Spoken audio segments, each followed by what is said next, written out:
pas de contact Internet, pas d'archives vraiment.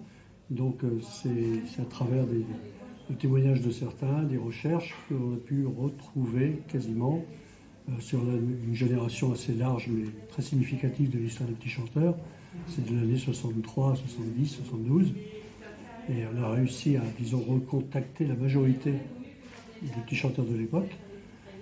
Malheureusement, certains nous ont quittés avant l'heure, beaucoup d'ailleurs.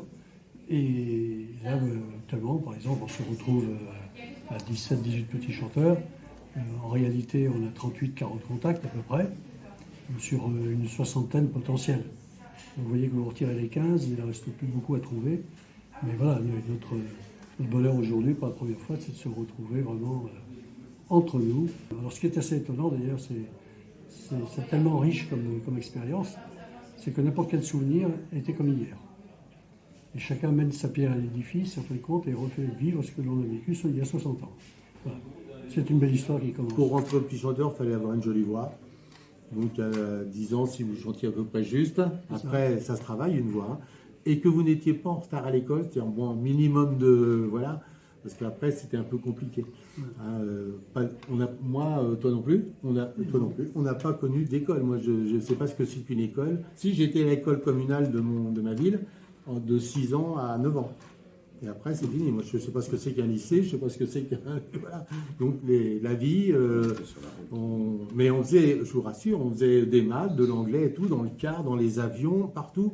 Quand on n'était pas fatigué, il fallait qu'on fasse nos devoirs. Moi, ça m'a surpris. On a tous eu des professions tout à fait différentes, enfin, comme tout le monde, quoi. Des gens qui ont plus ou moins bien réussi, mieux, enfin, tous, on a fait notre vie, des enfants, des petits-enfants. Et comme je disais à tous, je me souviens de tous leurs noms et tout, alors que je me souviens malheureusement pas de tous mes collègues, alors que j'ai travaillé pendant 44 ans dans une boîte. C'est moi qui ai trouvé ce centre, mais en fait, on a fait une petite carte de France avec l'adresse de tous ceux qui ont répondu, les 37, et j'ai localisé tous. En fait, on est éparpillés partout en France. On s'est connus, on avait quoi, 10, 12 ans, et puis là, maintenant, on se retrouve, on a quoi plus de 60 ans. Bon, après, à force de regarder la personne, oui, on voit bien que c'est ça, mais bon, je le rencontrerais dans la rue, j'aurais pas fait attention. Voilà. Là, notre mémoire qui fuit en vieillissant, là, il suffit que l'un parle d'une journée pour que tout revienne. C'est ça qui est agréable. Là, ça me plaît beaucoup. On a chanté partout, dans Lyon aussi. On faisait toute la France partout, hormis le monde. Mais la France, c'était un peu particulier. C'était des tournées très chaudes. C'est-à-dire qu'on chantait tous les jours, au minimum, enfin 2 fois par jour. On faisait un concert à 16h et un concert à 20h30, 21h, dans d'autres villes. C'est-à-dire que c'était un rythme pour des enfants.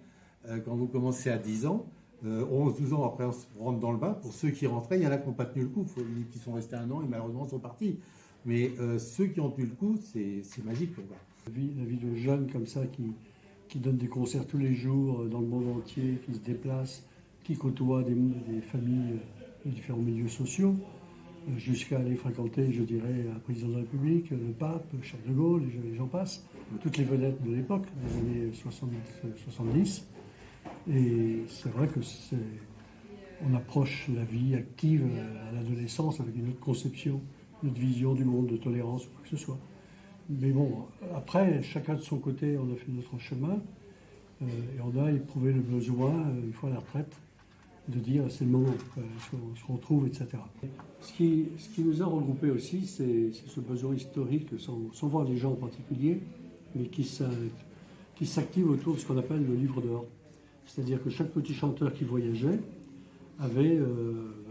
c'était presque une obligation d'ailleurs, c'était de constituer un livre souvenir, étape par étape, tous les jours, on changeait de ville, d'avoir au moins une carte postale de la ville. On était reçus tous les jours chez des gens différents le soir. Donc il fallait, en France. On gardait, en France.